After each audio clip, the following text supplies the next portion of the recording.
The first thing anyone ever remembered about the woman was that she did not look at people, she looked through them, and long before her name was whispered in the ruined halls of 12 fallen estates, long before men with polished boots and trembling hands paid obscene sums to possess her, there were murmurs of the strange stillness that clung to her like a second skin.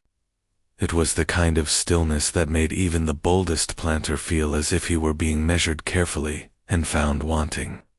No one knew this at the beginning, of course. They would learn it slowly, ruin by ruin, body by body. The pattern began so quietly that only the dead noticed. 12 plantations across the coastal counties of Georgia, Liberty, Glynn, Camden, dozen sprawling kingdoms of rice and cotton wealth collapsed in less than a decade. Some dissolved in debt, some in violence, some in sickness that lingered like a curse.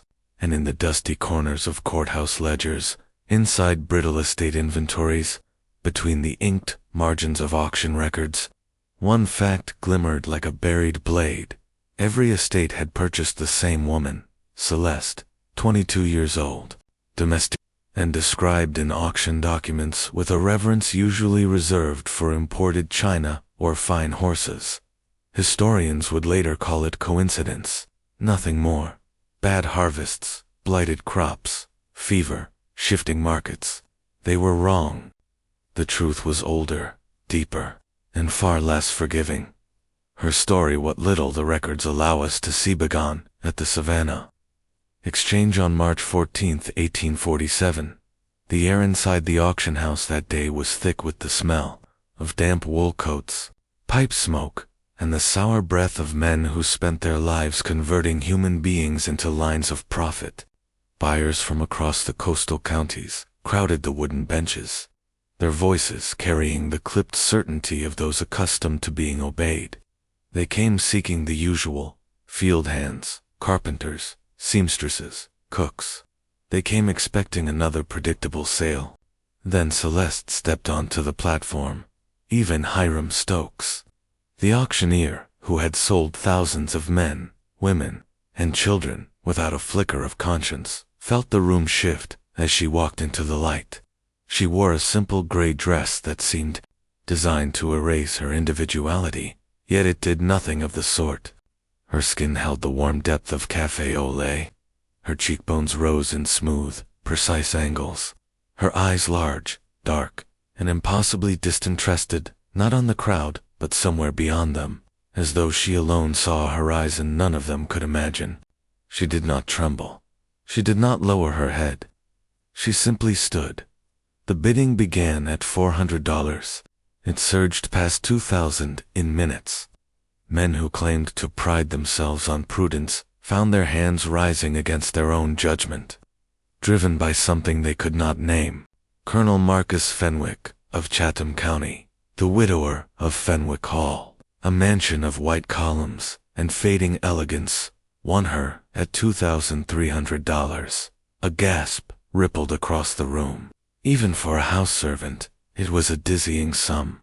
Fenwick brought her home in late March, just as azaleas bloomed in pink clouds along the estate drive. His head housekeeper, Mrs. Delacroix, a disciplined free woman of color who kept records with near religious devotion, wrote only 3 words beside Celeste's name: "Very quiet girl." It was the understatement of the decade. For 6 weeks, Celeste glided through Fenwick Hall like a ghost, granted temporary permission to walk among the living. She polished silver. She laid out the colonel's clothes. She carried trays of food whose steam curled against the silk wallpaper of the dining room.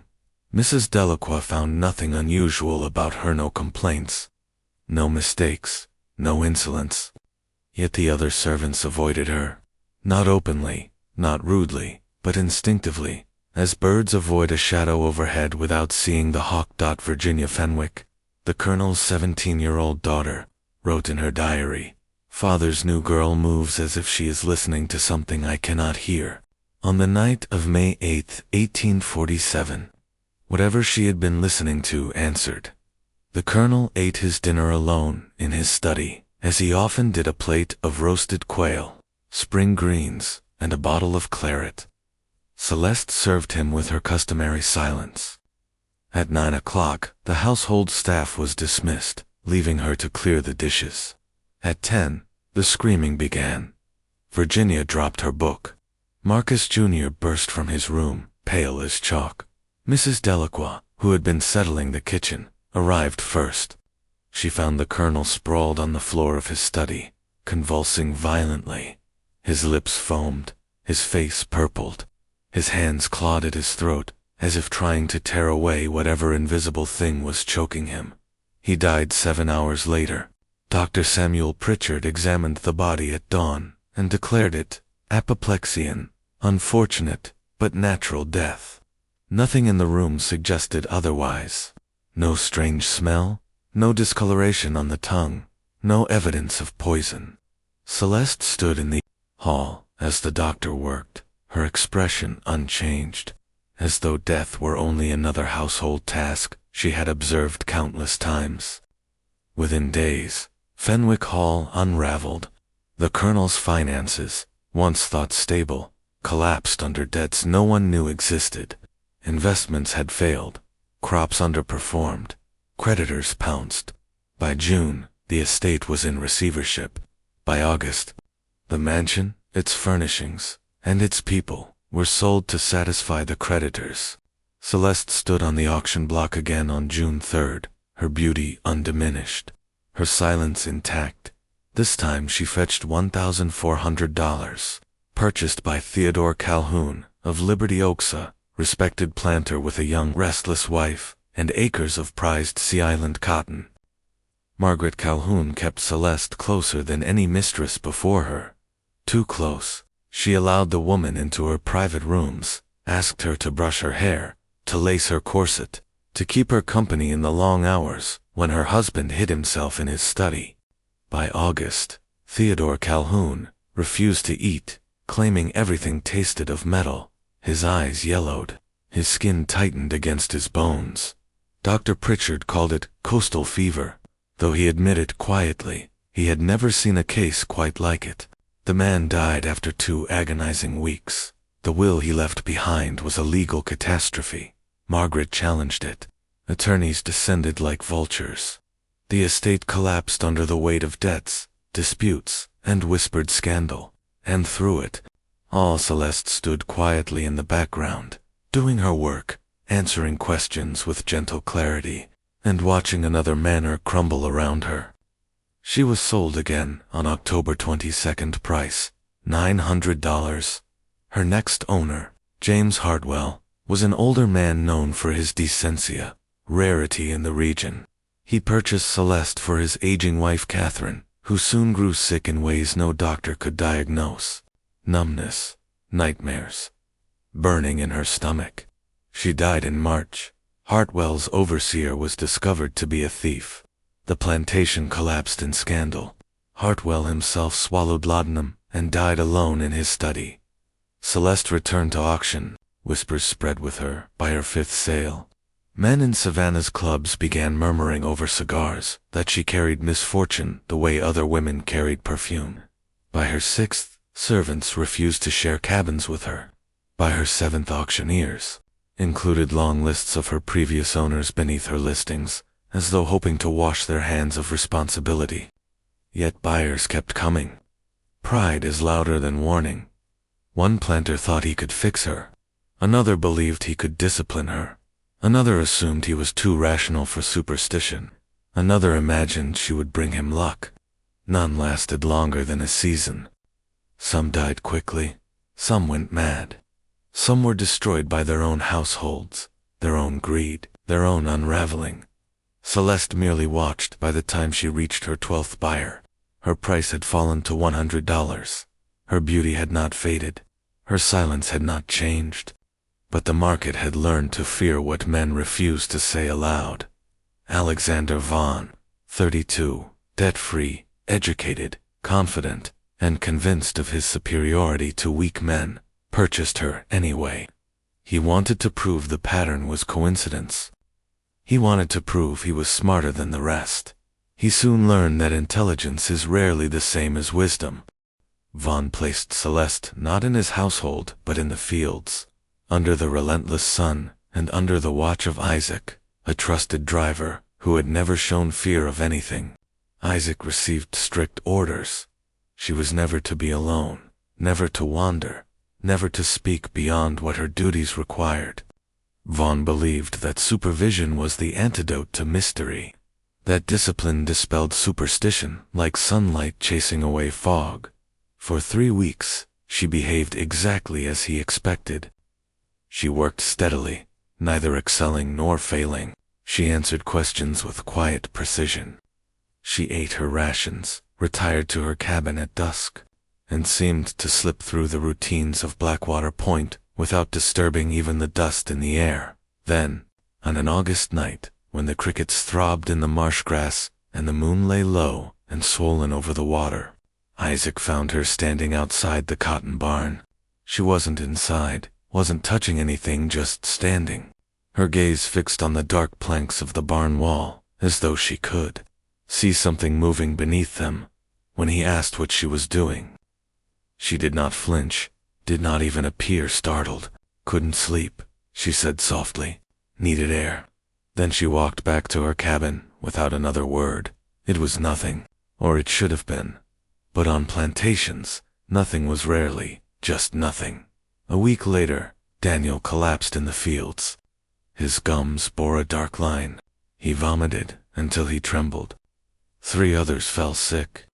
The doctor said it looked like lead poisoning, fast, concentrated, recent. Sullivan and Vaughn launched a furious investigation, overturning barrels, testing the well, interrogating the kitchen cook who swore on her life. She had changed nothing. The ash beneath the cooking pot held white lead. Someone had added it, someone, but who? Celeste worked in the field, not in the kitchen. She had no contact with the cooking pots. And yet, Isaac said that, when she walked near the cook fires at night, conversations died mid-sentence, as if she carried silence behind her like a veil. The slaves refused to speculate. Fear had a way of swallowing words.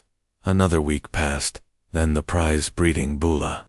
Beast Vaughn had paid more for than some men paid for. Houses was found stone dead in its pen, with no sign of injury or disease. The livestock handler swore the animal had been healthy that morning. The doctor shrugged. Heart failure? It happens. But no one believed it. Not anymore. Next came the water barrels. A bitter scent, a faint residue. Not enough to kill, but enough to weaken, enough to sow panic. 3 incidents, 3 blows. 3 fractures in the foundation. Vaughn, who trusted systems, arithmetic, and the clean logic of ledgers, felt the first curl of fear in his gut. He called Celeste into Sullivan's office on September 5th. She entered without resistance, without a flicker of apprehension. Her expression was as steady as a candle flame that neither wind nor breath could disturb. Vaughn tried the formal approach first, speaking to her as though she were on trial, as though he were a magistrate capable of extracting truth by sheer force of diction. She answered every question with the same quiet, obedient, calm no. She had seen nothing. No, she had done nothing. No, she knew nothing. It was not defiance, not deception, just emptiness, a well with no bottom. Something in Vaughn snapped. He laid out her history, every sale, every death, every collapse, every ruin that trailed behind her like a shadow. He demanded she explain, demanded she acknowledge, demanded she stop hiding behind serenity. For the first time, her gaze sharpened slightly, not warm, not cold, just awake. I do nothing, she said softly. You do it to yourselves. The room chilled. Sullivan's jaw clenched. Vaughn leaned forward in disbelief, anger, fascination. She continued in that same soft voice, each word balanced carefully, as if she were laying out stones to cross a river. Every man who buys me wants something from me. Not work, not service. Something else. Something they think will fill what is empty inside them. Their wanting blinds them. They stop seeing what they should watch. They stop guarding what needs guarding. They stop fearing what deserves fear. She looked at Vaughn, then not into him, but through him. Their overseers steal. Their slaves wait for chances. Their neighbors smell weakness. Their debts grow, because their minds are elsewhere. They destroy themselves. I just wait for it. Sullivan lunged to strike her, but Vaughn raised a hand sharply. He needed her to go on. What about the poisonings? He asked. The bull? The water? Celeste blinked once. Your slaves hate you, she said. All of you. Not me, you. They hate being owned. They hate working so your children can go north and be gentlemen. They hate that their children can be sold away. Any chance to strike, they will take. They do not need a leader. Pain does not need a leader. Isaac, who had remained silent until now, asked the question none of the white men would dare. Why survive like this? Why not run? Why not kill? Why just watch? Celeste turned her head slightly, as if listening to something behind the walls. Running gets you hunted. Killing gets you torn apart. Watching gets you sold. Sold means movement. Movement means life. I survive because failure follows those who want me. I do not make the failure. I survive it. She was telling the truth, or something close enough to truth to wound. Vaughn felt a coldness settle into his bones, not the fear of supernatural forces, but the heavier dread of realizing he had misunderstood the world he lived in, misunderstood the system he profited from, misunderstood the very architecture of power. He ordered her locked in the plantation jail. Then he and Sullivan began the most exhaustive investigation Blackwater Point had ever seen, and in peeling back the layers of his estate, he discovered exactly what she had promised. Rod Sullivan had been stealing from him for nearly 2 years, small amounts, expertly hidden, thousands gone. 2 field hands had contaminated the water barrels out of terror, believing that Vaughn planned to sell them south, after hearing only part of a conversation. It had nothing to do with Celeste, nothing directly. The bull had died naturally, though at the worst possible time. The lead poisoning was traced to old paint scrapings disturbed by repairs, accidents, coincidences, mistakes, and yet each had cut into the estate like a knife. Worse still were the whispers and Savannah whispers Vaughn had not heard until now. His purchase of Celeste had marked him in the eyes of businessmen and bankers. Reckless, arrogant, susceptible to vanity, less trustworthy. He had bought a reputation. He did not want. It was not poison that had harmed him. It was perception. 3 days, he deliberated. He could sell her, but the pattern would continue. He could keep her and risk further damage. He could kill her, but that risked everything. Or he could do something else, entirely something no one before him had dared. On October 1st, 1852, in the courthouse at Chatham County, Alexander Vaughn signed manumission papers. He set Celeste free. He did it not out of kindness, nor guilt, nor moral awakening. He did it to break the pattern, to remove himself from the cycle, to send a message to every banker, factor, and planter that he was capable of decisive correction. Celeste accepted the papers and the $50 he offered as she turned to leave the attorney's office.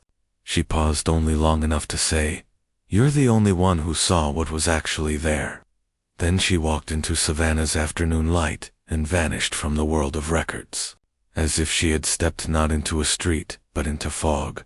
Historians never found her again. No one ever found Celeste in the years that followed.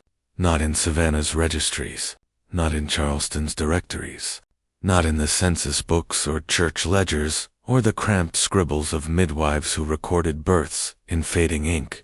She left no trace, not a signature, not a deed, not even a rumor strong enough to cling to.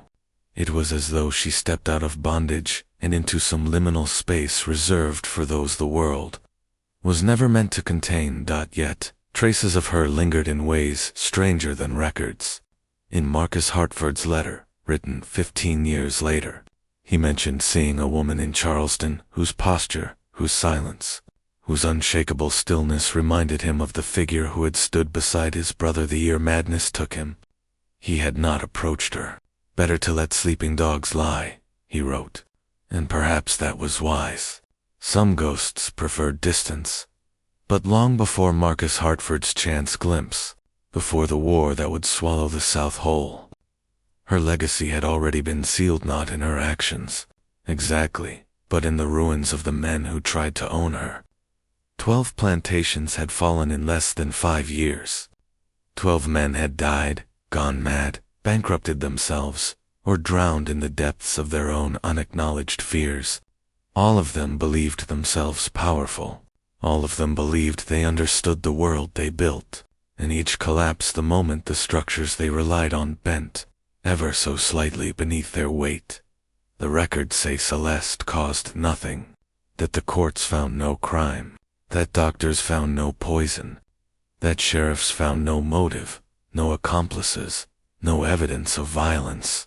But the records also say she was there, always there, quiet and watchful, while the foundations cracked and the walls buckled. The system they had built, monstrous, vast, brittle, was already rotting. Celeste simply knew where to stand. But the story of the estates does not end with her disappearance, because the truth is that men like Vaughn lived long after her shadow faded, and Vaughn, of all of them, would become the only one to learn the lesson she had been teaching in silence. After freeing her, he stayed at Blackwater Point for nearly a decade, without Sullivan's theft draining the coffers, without sabotage slipping unnoticed through the cracks, without the invisible stain of owning the woman whispered to be cursed. His plantation stabilized. He installed a new overseer, a man so scrupulous he made bankers look reckless. Vaughn invited outside auditors to examine his ledgers every quarter. He forced transparency into a system built on secrecy, not because of conscience, but because he had learned that blindness was death. He rebuilt his reputation slowly, methodically, with the cold patience of a man who had once stood on the edge of the same abyss that swallowed 12 others. His cotton yields rose. His reputation for sound judgment returned. The whispers about Celeste faded, then died, as new scandals replaced them, and when the world began to tremble in the late 1850s, Vaughn watched the horizon carefully, the way Celeste once did, seeing what others refused to see. When Georgia seceded from the Union, he felt the first crack. When the talk of war grew louder, he felt the second. When men marched off with romantic notions of glory and righteousness, he felt the third. He did not wait for the walls to cave in on him. In 1861, before the war could sweep across the coast, before the cotton markets crashed, before emancipation could wipe out the economic foundation of the planter aristocracy, Vaughn sold Blackwater Point for $180,000. It was not as large a fortune as he might once have imagined, but it was enough. He moved to New York City, far from the marshes that had once held his livelihood hostage, and invested in banks and railroads with the steady hand of a man who no longer mistook stability for certainty. He married a merchant's daughter. He had 4 children. He grew old, not on a porch overlooking rice fields, but in a Manhattan townhouse lined with books and polished clocks. He died in 1896, full of years, full of wealth, full of the quiet understanding that survival is a practice, not a right. His obituary mentioned nothing of Celeste, nothing of Georgia, nothing of the woman whose silence had carved his future. But among his private papers, in a folder labeled Business Philosophy, a phrase so dull, it almost hides the fire beneath, rested a letter he had written more than 40 years earlier, a letter he never sent, a letter that revealed more about the man he became than any bank ledger or obituary column ever could. In that unsent letter, he had written, she was never the poison. She was the mirror. He wrote that the men who bought her revealed themselves, their desires, their vulnerabilities, their illusions of mastery. their blindness to their own reputations, their own resentments simmering below the surface of polite society, their own dependencies on the labor of people who hated them. He wrote that the system they championed was held together by vigilance, so constant it was more like a fever than a foundation. He wrote that any canny moment of distraction, vanity, loneliness, arrogance made them prey to the vultures. They had trained to circle others. He wrote that the South would one day collapse under the weight of keeping such a structure upright, and he had been right. The Civil War devoured plantations more thoroughly than fire. Emancipation shattered the workforce that planters believed immovable. Reconstruction attempted to rebuild the wreckage, caught between hope and hatred. And in the years that followed, the fields that once whispered with the rustle of enslaved labor fell silent, or changed hands, or produced far less than they once had. As for the 12 estates Celeste passed through, they did not remain ruins forever. New owners rebuilt them. New families rose. New fortunes grew. But something in their legacy had shifted. Local lore remembered them uneasily, as if the land itself remembered the trembling before the collapse. The cautionary tale that spread through coastal Georgia was not about her. It was about fragility, about pride, about systems that demand perfection from those least capable of maintaining it. What became of Celeste herself, the woman of quiet steps and distant eyes, who survived 12 masters, 12 collapses, and walked away with her freedom as a story the records refused to tell? Perhaps she sailed north. Perhaps she took a new name. Perhaps she lived quietly as a seamstress in Charleston, as Marcus Hartford thought he glimpsed. Or perhaps she found some place where her silence finally blended with the world around her. Maybe forgetting her was the last kindness history could offer. But there is one truth the records cannot smother. She survived. In a world built to crush her, she survived. In a system designed to devour her, she endured. In a landscape littered with the ruins of men who thought themselves invincible, she walked away untouched. And if survival is a form of victory, and surely it must be, then Celeste's victory was complete, even if it bore no witness, even if no monument ever carried her name. Because what she left behind were not stories of ghosts or curses or vengeance. What she left behind were 12 shattered mirrors, each reflecting the truth the owners refused to see. They had destroyed themselves, and she had simply watched,